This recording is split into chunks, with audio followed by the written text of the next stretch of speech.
like any film, there was a few complicated sequences that we felt we needed to previs.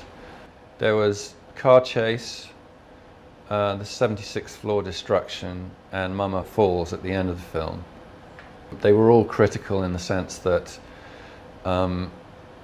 there was a sort of technical reason to previs them in terms of how we shoot it. Destruction of the 76th floor was a kind of a very technically difficult thing to shoot. It's like, how much do you shoot with special effects? How much do you use with visual effects? When we first shot that sequence, it looked flat and unimpressive. But then that's when the visual effects kick in, you know, when you add those tracer fires and the dust and the debris, and you add it on top of everything, and suddenly it looks incredibly dangerous.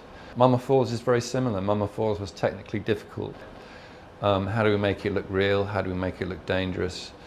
And then, of course, because we have this slow-mo effect, how do we make it look beautiful? So we had a lot of challenges there. Again, if you look at the previous, we looked at reference of films. There's a classic shot in there where we've got like a really wide camera, which is specifically there because it's like a witness camera, if you like. It's like someone witnessing someone falling off a building.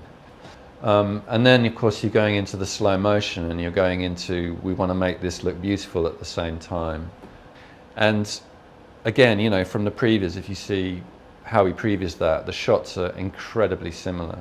The other sequence we previous was the car chase, and the car chase was kind of different in a way. That was part of it was to kind of feel the space and feel what kind of cameras we'd want to use.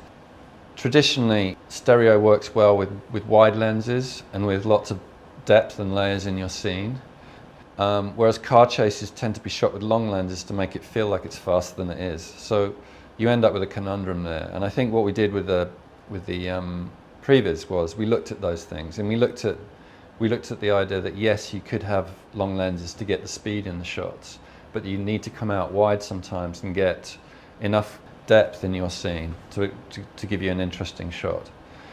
So again, if you kind of look at the previous cut in with the final action, you'll see that is actually pretty much how it turned out. It's very clear to see in the final shots how close they actually are to the concepts that we did in the initial stages. And that's due to the sort of just the synthesis of the visual effects working so closely with the creative force behind the film at the very earliest stage.